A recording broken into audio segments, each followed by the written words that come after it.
Kumusta, mahal na tagapakinig? Ito ay Andrew Branco at nasa channel ng Almas Athens. Ngayon ay nagdadala ako sa iyo ng isang kwento na hawakan ang iyong puso. Maghanda na magalak. Ang apoy sa kalan ay dahang lumabas bilang Tatiana, na may isang malalim na buntong, hininga, bumagsak sa upuan sa kusina. Ang appointment ng ibang doktor, isa pang nag-aalalang pag-asa. 3 taon ng walang katapusang paggamot, pagsusulit, gamot, iniksyon, 3 pagtatangka sa vitro, pagpapabunga at wala. Ang doktor, kasama ang kanyang teknikal na jargon tungkol sa mga partikular na physiological at mga individual na kadahilanan, na kumpirma lamang ang alam niya, ang pagkakataon na magkaroon ng isang anak na may Roman ay halos 0. Nagkita sila 8 taon na ang nakalilipas sa isang partido ng kumpanya. Siya ay isang taga-disenyo na puno ng mga pangarap. Siya, isang promising sales executive. Pagkalipas ng 6 na buwan, ikinasal na sila. 7 taon ng buhay na magkasama, 5 sa kanila sa mga 50 square meters na si Tatiana ay nagbago sa isang maginhawang bahay, maliban sa maliit na silid na lagi niyang pinangarap na magpinta ng asul o rosas.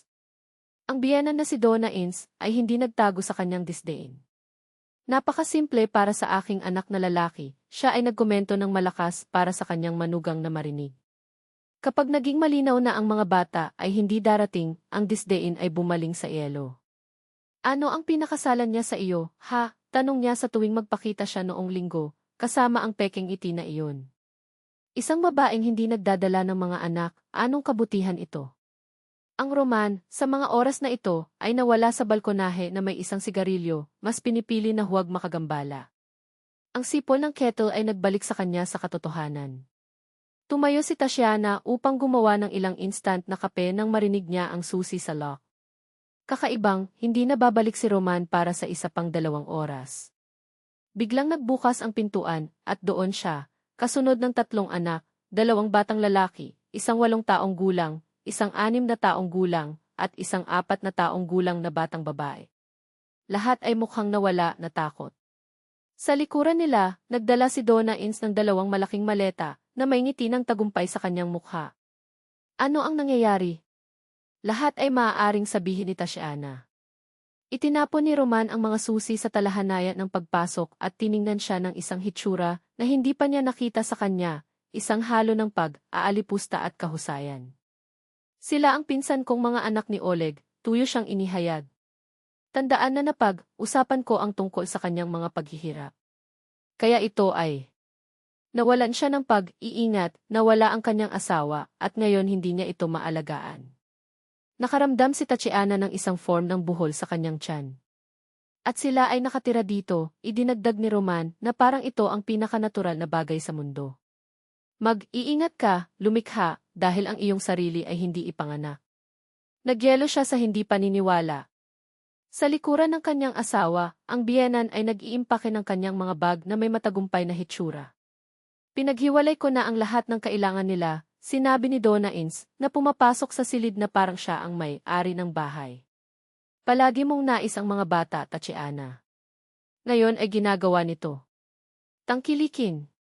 Ang mga bata, na nakapatong sa pasukan, pinindot laban sa bawat isa, pinapanood ang lahat ng may malawak na mata. Roman, hindi lang namin maaaring sinubukan ni Tatiana, ngunit nagambala. Magagawa natin at gagawin natin. Sila ang aking pamilya, ang aking dugo. Hindi tulad mo, hindi ko tinalikuran ang minahan ko. Kailangan naming pag-usapan ito. Iginiit niya, sinusubukan na manatiling kalmado, kahit na ang lahat ay kumukulo sa loob. Walang tatalakayin. O laban ka ba dito? Hinamon si Roman. Gusto mo ba ng mga bata? Ang lahat ba ng mga paglalakbay na ito sa doktor ay teatro lamang? Ang mga salita ay natigil tulad ng isang kutsilyo. Naramdaman ni Tatiana ang kanyang lalamunan. Magtatrabaho ako, inihayag niya, walang pasubali. Tutulungan ka ng aking ina ngayon. Kapag bumalik ako, gusto ko ang lahat sa pagkakasunod-sunod. Siyempre, ang aking anak na lalaki, Donna Ines. Maaari nating pareho itong hawakan, tama, Sinta? Tumingin si Tatiana sa mga bata, kaya marupok na wala. Isang bagay sa loob ng kanyang hinalo.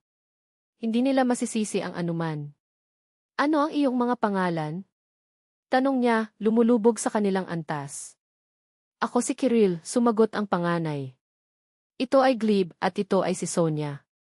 Gutom ka ba? Sinubukan niyang humiti kahit nagumuho ang kanyang mundo. Tumango ang mga maliliit na hihiya. Pagkatapos kumain tayo ng isang bagay. Habang gumagawa ng mga sandwich at naghahatid ng tsaa, tinawag ni Tatiana ang kanyang matalik na kaibigan, si Alice, na lumabas sa balkonahe upang makipag-usap ng tahimik. Maaari ka bang pumunta dito? Ngayon?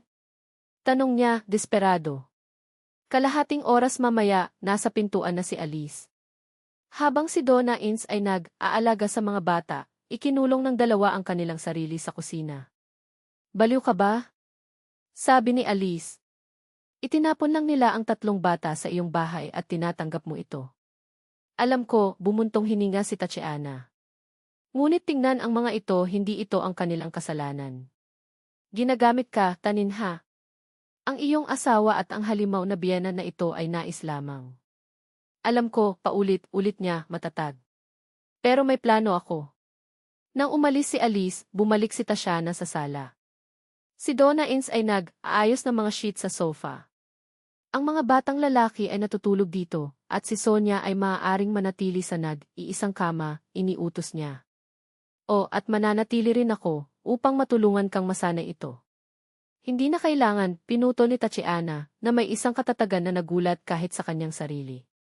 Tumalikod kami. Ngunit wala kang naiintindihan tungkol sa mga bata. Protesta ang biyenan. Mabilis akong natututo, umiti siya, nang walang init. Salamat sa iyong tulong, ngunit mula ngayon ay aalagaan ko ang aking sarili. Matapos ang isang panahunan na talakayan, natapos si Athens. Nag-iisa sa mga bata, nagpasya si Tatiana na makilala ang mga ito ng mas mahusay. Sabihin sa amin ng kaunti tungkol sa iyong sarili, tinanong niya, naghahatid ng tsaa at cookies. Unti-unti nagsimula silang lumuwag. Gusto ni Kiril ang pagguhit at pagsasama, sama ng mga puzzle. Si Gleb ay nabighani ng mga dinosaur. Si Sonia, ang bunso, ay nanirahan sa isang mundo ng mga engkanto at mga manika. Sinabi nila na ang kanilang ama ay nagsimulang uminom pagkatapos umalis ang kanilang ina, hanggang sa dalhin sila sa mga serbisyong panlipunan. Ito ay mula roon na ang Uncle Roma ay kinuha ang mga ito sa araw na iyon. Kaya ikaw ang aming bagong ina?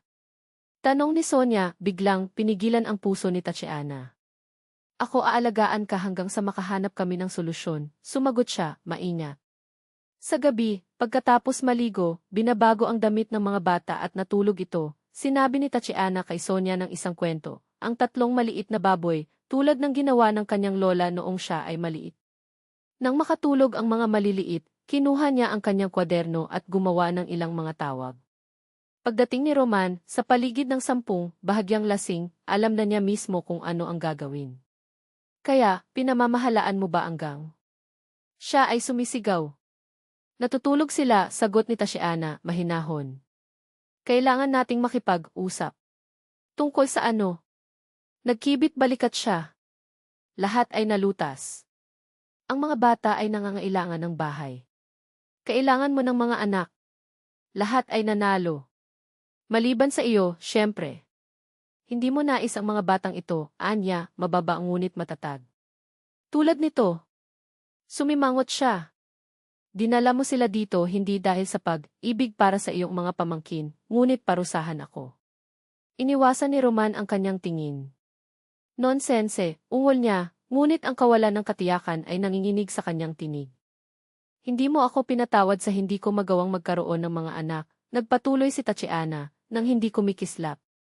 Pero alam mo kung ano? Na hindi ka maaaring magkaroon ng mga anak.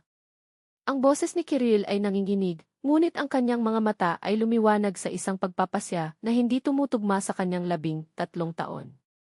Ngunit tingnan kung ano ang lahat na naging. Nais niyang gamitin kami laban sa iyo, ngunit sa huli nakakuha kami ng isang ina. Naramdaman ni Tatiana ang bukol sa kanyang lalamunan.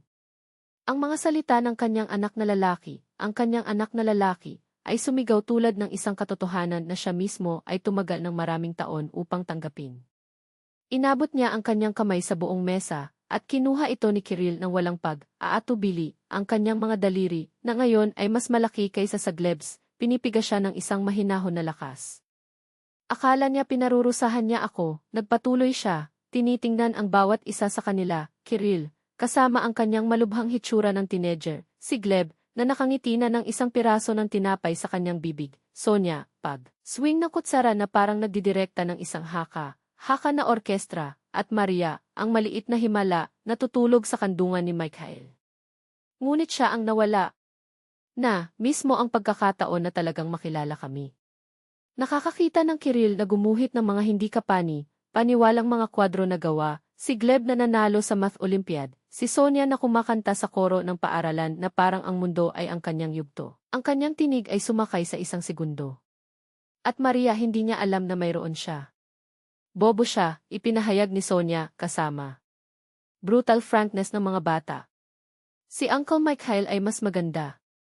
Itinuturo niya sa akin kung paano gumawa ng mga higanting sandcastles.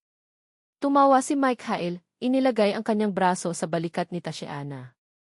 At sa itaas nito, nakakuha ako ng isang buong pamilya ng libre.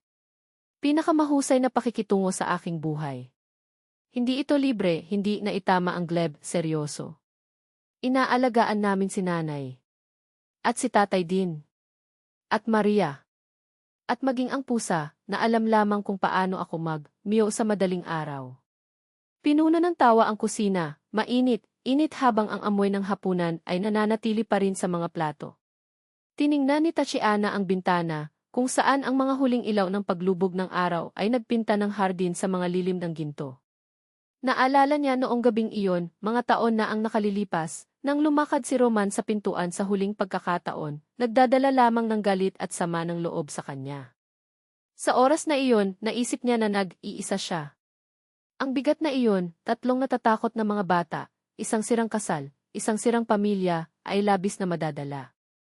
Ngunit ngayon, tinitingnan ang eksena sa harap niya, naintindihan niya, hindi pa siya nag-iisa. Alam mo, Kiril, Anya, pinipiga ang kanyang kamay na mas magaan, kung minsan ang buhay ay nagtatapon ng mga bagay sa amin na hindi namin hiniling. Mga taong hindi namin napili, sakit na hindi namin nararapat. Ngunit, umiti siya, basa ang kanyang mga mata, kung minsan, eksakto ito sa mga hindi planadong bagay na nahanap natin kung ano ang kailangan natin. Sinampal ni Sonia ang kanyang kutsara sa mesa. Nangangahulugan ba ito na maaari tayong magkaroon ng dessert ngayon? Mas maraming tawa. Naglingkod si Mikhail sa cake habang hinalikan ni Tatiana ang noo ni Maria, na nagising sa ingay at tinitingnan ang lahat ng may malapad na mata, na parang sinusubukan na kabisaduhin ang sandaling iyon. Ang iyong pamilya. Hindi ang isa na ibinigay sa kanya ng dugo o pagkakataon, ngunit ang pinili niya, na may pakikibaka, may pag-ibig, sa bawat desisyon na humantong sa kanya doon. At nang si Kiril, na may isang piraso ng cake sa kanyang kamay, ay tinanong ng mahina, sa palagay mo ba ay ikinalulungkot niya ito? Hindi nag-atubiling si Tatiana. Hindi ko alam. Ngunit hindi na mahalaga iyon. Tiningnan niya ang bawat isa sa kanila, ang kanyang puso ay puno na nasaktan. Dahil nanalo na tayo. Hindi ka maaaring magkaroon ng iyong sarili, nagpatuloy si Kiril, na may katapatan na pinapayagan lamang ng ganap na tiwala. At ngayon ay mayroon kami. 4. Lahat ng sa iyo. Dagdag pa ni Sonia, ang kanyang mga mata ay nagniningning ng isang katotohanan na hindi nangangailangan ng mga salita na maramdaman. Kahit na ang tatlo ay hindi lumabas sa iyong tiyan. Ang bukol sa lalamunan ni Tatiana ay biglang bumangon, kaya malakas na kailangan niyang lunukin ng husto upang mapanatili ang luha mula sa pagbagsak doon sa pagitan ng pagtawa at mga mumu ng cake. Ngunit si Mikhail, na matulungin, pinisil ang kanyang kamay sa ilalim ng talahanayan, isang maliit, halos hindi mahahalata na kilos na nagsabi ng lahat, narito ako. Hindi ka nag-iisa. Umiti siya, at sa oras na ito walang sakit sa kanyang dibdib, napakalawak na pasasalamat na umapaw ito. Bulong niya, ang kanyang tinig ay nakakapagod sa emosyon. Ako ay akin. At iyon, tumahimik siya, na parang hindi sapat ang mga salita, ay ang pinakadakilang regalo na ibinigay sa akin ng buhay. Ang pinakamagandang sorpresa na naiisip ko.